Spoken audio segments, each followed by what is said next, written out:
বিসমিল্লাহির রহমানির রহিম।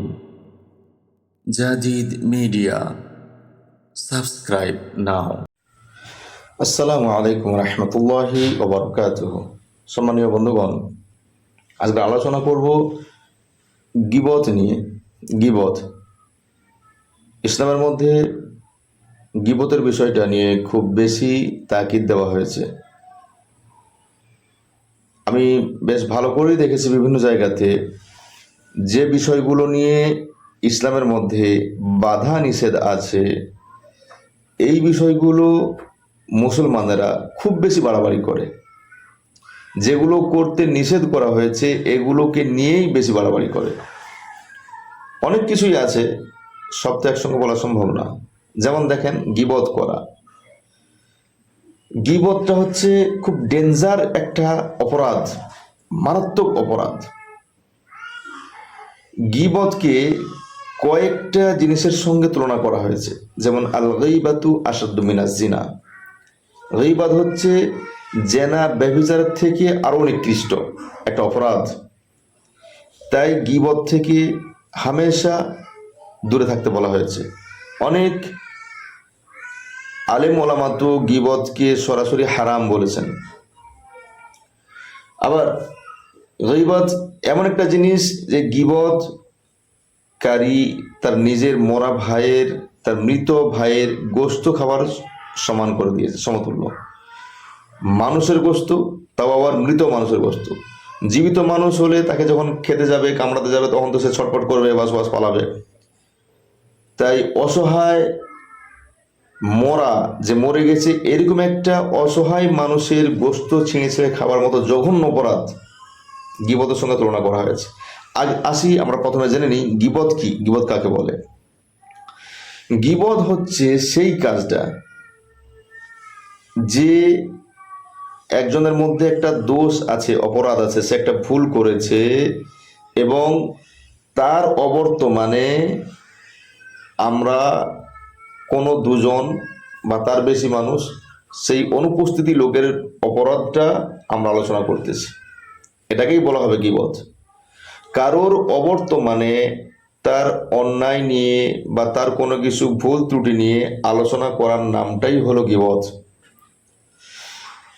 এ বিষয়ে কোরআনুল কারিমে গীবত এই শব্দটা দিয়ে মাত্র একবার একটা আয়াত এসেছে, কিন্তু গীবতের দিকে ইন্ডিকেট করে, টার্গেট করে, গীবত এই জিনিসটার দিকে টার্গেট করে অনেক আয়াতের মধ্যে আলোচনা হয়েছে। এর ভয়াবহতা বা এর ক্ষতি, গীবত করলে কি ক্ষতি হতে পারে, এই বিষয়টা নিয়ে অনেক আয়াত এসেছে।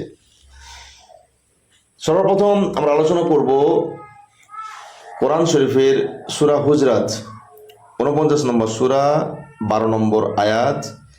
এখানে আল্লাহ সুবহানাহু ওয়া তাআলা কি বলেছে আমরা দেখি। এখানে বলা হয়েছে ওয়ালা ইয়াগতাব, এবং তোমরা একে অপরের গীবত করো না। তোমরা একে অপরের গীবত করো না। তোমাদের কেউ কাউকে, তোমাদের কেউ কারোর গীবত করো না। আল্লাহ সুবহানাহু ওয়া তাআলা এই সূরার মধ্যে, আয়াতের মধ্যে আলোচনা করেছেন। আয়াতের সরাসরি শাব্দিক অর্থ আমি বলছি, আর তোমরা একে অপরের গীবত করো না। তোমাদের কেউ কি তার মৃত ভাইয়ের গোশত খেতে পছন্দ করবে? তোমরা তো একে ঘৃণাই করো, কারণ মানুষের গোশত, তাও আবার মৃত মানুষের গোশত, খাবারটা খেতে তো ঘৃণা লাগবেই, স্বাভাবিক। তো আল্লাহ নিজে বলতেছেন, তোমরা কি কেউ তোমাদের মৃত ভাইয়ের গোশত খাওয়াকে পছন্দ করবে? তোমরা তো একে ঘৃণাই করো। তাহলে আল্লাহকে ভয় করো, নিশ্চয়ই আল্লাহ সুবহানাহু ওয়া তাআলা তাওবা গ্রহণকারী, পরম দয়ালু।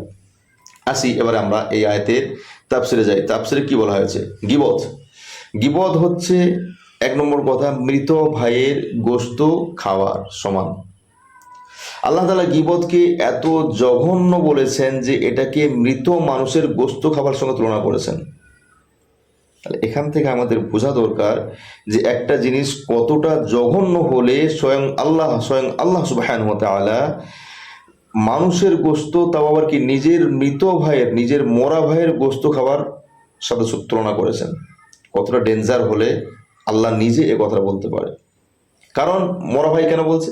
কারণ জীবিত মানুষ আত্মরক্ষা করতে পারে, বাঁচতে পারে। তাকে যখন কেউ কামড়াতে যায়, মারতে যায়, ধরতে যায়, তখন সে ছটফট করবে, বাঁচানোর চেষ্টা করবে নিজেকে। কিন্তু মৃত ভাই বা মৃত মানুষ তো তা পারবে না। গীবতের শিকার নিজের পক্ষে কিছু বলতে পারে না। মানে আমার দোষ, আমি অন্যায় করেছি, আমি এখানে বর্তমানে নেই, আমি অন্য কোথাও আছি, এখানে কয়েকজন মানুষ আমার কথা আলোচনা করতেছে, আমি তো সেখান থেকে কিছু বলতে পারবো না বা জানতেও পারবো না। তাহলে এ কথা কেন বলা হলো? এজন্য বলা হয়েছে যে মৃত মানুষকে যখন কামড়ানো হবে, তার শরীর থেকে গোশত মাংস ছাড়ানো হবে, তখন সে কিছু বলতে পারবে না। তাই গীবতকে এই মৃত মানুষের সঙ্গে তুলনা করা হয়েছে। ইমাম কুরতুবী রহমতুল্লাহ আলাই বলেন, গীবত করা হচ্ছে হারাম। এমনকি সেটা সত্যি হলেও, যদি একটা মানুষের অপবাদ, একটা মানুষের নামে আলোচনা করা হচ্ছে, সে মানুষটা যদি ওই পাপ করেও তারপরেও ওইটা নিয়ে ঘষা মাজা করা, আলোচনা করা, সেটাও গীবত। আর যদি সত্য হয়, সত্য হলেই গীবত। যদি মিথ্যা হয়, মিথ্যা হলে তো সেটা হয়ে গেল বুহতান, অপবাদ হয়ে গেল। একটা মানুষের নামে আমি একটা কথা বলতেছি, সেটা যদি সত্যিই সে করে থাকে, সেটাকে আমরা তার পিছনে আলোচনা করার কারণেই এটা হয়ে যাচ্ছে গীবত, মৃত মানুষের মাংস খাওয়া বরাবর। আর যদি মিথ্যে হয়, তার নামে যদি মিথ্যে কথা বলি, তাহলে ওটা হয়ে গেল বহতান। সেটা হলো গীবতের থেকে আরো জঘন্য অপরাধ। শেষে তওবাকারীর কথা কেন বলা হলো? তওবা কবুল করার কথা বলা হয়েছে এই জন্য যে তওবা করলে আল্লাহ সুবহানাহু ওয়া তাআলা মাফ করে দেবেন। কোনো মানুষ আল্লাহর কোনো হককে নষ্ট করেছে, তারপরে সে কাকুতি মিনতি সহকারে তওবা করে ফেলেছে, তাহলে আল্লাহ চাইলে তাকে মাফ করে দিতে পারে। কিন্তু কোনো মানুষ যখন কোনো মানুষের গীবত করলো, বহতান দিল, অপবাদ দিল বা গীবত করলো, করার পরে সে তওবা করলে কিন্তু সেটা সম্ভব না। কারণ সে আল্লাহর বান্দার হক নষ্ট করেছে, মানুষের নামে অপবাদ দিয়েছে বা গীবত করেছে, বান্দার হক নষ্ট করেছে, যার জন্য আগে তওবা করার আগে ওই বান্দার কাছ থেকে ক্ষমা চাইতে হবে। যে বান্দার গীবত করেছে ওই বান্দার কাছে গিয়ে আগে ক্ষমা চাইতে হবে। সে ক্ষমা করার পরে আপনি তওবা করলে, তাহলে আল্লাহ চাইলে আপনাকে ক্ষমা করতে পারে। যদি আপনাকে ওই বান্দার কাছে আপনি ক্ষমা না চান, বান্দা যদি ক্ষমা না করে, তাহলে আল্লাহর কাছে তওবা করে কোনো লাভ নাই। কারণ ওই যে আমরা দুটো কথা জানি, হাকুকুল্লাহ আর হাকুকুল ইবাদ। আল্লাহ সুবহানাহু ওয়া তাআলার কোনো হক আপনি নষ্ট করলে পরে আল্লাহর কাছে চাইলে আল্লাহ ক্ষমা করে দিতে পারে, কিন্তু বান্দার হক নষ্ট করার পরে আপনি যদি আল্লাহর কাছে চান, সেক্ষেত্রে আল্লাহ আপনাকে ক্ষমা করতে পারবে না, যতক্ষণ না পর্যন্ত ওই বান্দা আপনাকে ক্ষমা না করে। গীবতের বিষয়ে আরো অনেক আয়াত আছে, যেমন সূরা আন-নূর, সূরা আন-নূর 24 নম্বর সূরার 19 নম্বর আয়াতের মধ্যে বলা হয়েছে মুমিনদের মধ্যে অশ্লীলতা ছড়ানো। যারা মুমিনদের মধ্যে খারাপ কথা ছড়ায়, তাদের জন্য দুনিয়া ও আখিরাতে কঠিন শাস্তি আছে। সূরা সূরা হুমাজা 30 নম্বর পারা, সূরা হুমাজা, ওখানে গীবত এবং তহমতের বিষয়ে বলা হয়েছে, ধ্বংস এমন প্রত্যেক ব্যক্তির জন্য যে সামনে নিন্দা করে, আমার সামনে সে আমার নিন্দা করতেছে, বদনাম করতেছে, এবং পিছনে গীবত করে, এরকম মানুষ ধ্বংস হয়ে যাবে। সূরা কাফ 50 নম্বর সূরা 18 নম্বর আয়াত, জবানের হিসাবের কথা বলা হয়েছে। সেখানে জবানের হিসাব, মানুষ যে কথাই উচ্চারণ করে তা লিপিবদ্ধ করা হয়, তা লিখে রাখা হয়। ওই যে আছে কেরামান কাদিবিন, সম্মানীয় দুইজন লেখক বৃন্দ আমাদের প্রত্যেকের কাঁধে আছে। ওনারা আপনি যে কথাটাই বলেন না কেন, যে কথাটাই মুখ দিয়ে উচ্চারণ করেন না কেন, সবটা ওই দুইজন ফারিস্তা লিখে রাখতেছে। সূরা ইসরা 17 নম্বর সূরা 36 নম্বর আয়াত, এখানে বলা হয়েছে যাচাই না করে কথা বলা, যাচাই না করে কথা বলা। বর্তমান মুসলমানেরা কয়েকদিন নামাজ কালাম পড়ে ব্যাপক কথাবার্তা চালাচালি করে, এর কথা তার কাছে, তার কথা ওর কাছে, এই সেই কত রকম কত কিছু যে বলে তার ঠিক নাই। এখানে আল্লাহ সুবহানাহু ওয়া তাআলা বলে দিলেন, সূরা ইসরা 17 নম্বর সূরা 36 নম্বর আয়াতের মধ্যে বলা হয়েছে যাচাই না করে কথা বলা। তোমরা যে বিষয়ে তোমাদের জ্ঞান নেই সে বিষয়টার পিছনে পড়ো না, যে জিনিসের জ্ঞান তোমাদের কাছে নেই, যেটা জানা নেই, সে বিষয়ের পিছনে তোমরা পড়ো না, আল্লাহ নিষেধ করেছেন। গীবতের সারাংশ হচ্ছে 3টা স্তরের। রাসূল সাল্লাল্লাহু আলাইহি ওয়াসাল্লাম বলেছেন, গীবত হলো তোমার ভাইয়ের অনুপস্থিতিতে তার এমন দোষ বলা যা সে শুনলে কষ্ট পাবে।